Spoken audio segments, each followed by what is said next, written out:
Ganito lang naman siya ka-agresibo kapag nakakakita ng mga manok sa daan, abay gustong-gusto hulihin. Sa sobrang hilig niya sa mga hayop guys, abay pag nakakakita nga yan sa daanan ay gustong hulihin, sabi ko sa kanya, wag kang manghuhuli dahil baka tayo'y mapabarangay, charis.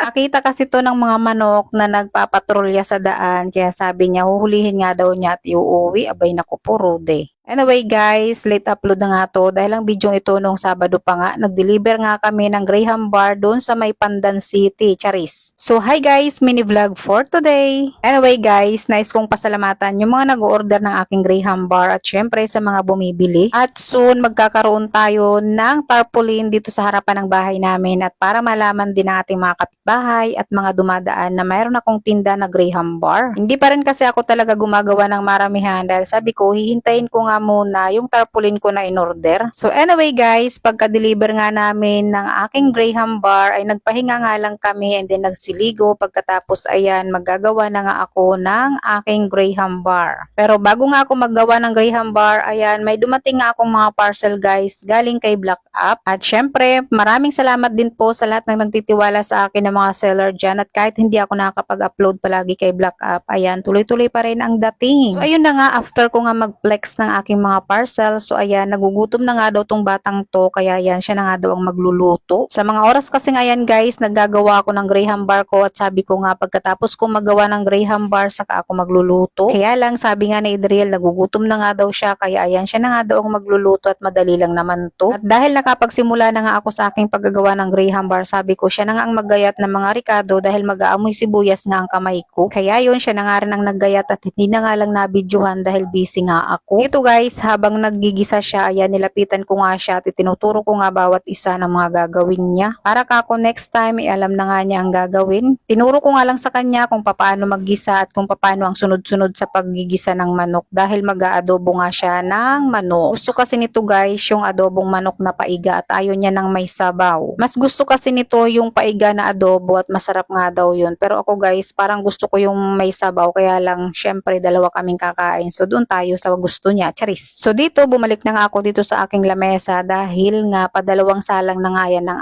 aking Graham Bar. Pero sabi ko sa kanya ay magtanong lang siya kung ano ang kailangan niya dun sa pagluluto. So dito guys, ayan, nilagyan nga muna niya ng tubig para nga maluto ang kanyang adobo. Habang nga ako'y kumikilos dyan, abay ang bunganga ko ay umaandar din, Diyos mio marimar. Dahil first time nga niya mag-adobo ng manok, ayan, bawat salang nga niya kung anong gusto niya ilagay na mga ingredients ay nagtatanong nga muna to sa akin. At dito nga guys, nagtatanong nga siya dyan kung gaano nga daw karami ang ilalagay niyang toyo. Sabi ko sa kanya, tansyahin nga lang niya. At so far guys, nakuha naman niya yung gusto niyang lasa at tansya-merst lang talaga ang nangyari, pati suka. Mabuti na lang talaga, nagmana sa akin kung paano magluto ang batang to, charis. Pero ako guys, hindi talaga ako marunong magluto, natuto lang din talaga ako kay daddy. And taran, tingnan nyo naman guys, talaga namang kanin na lang ang kulang at nagugutom na nga ako habang dito ay nag-i-edit at nagbo-voice over. Diyos ko dahi.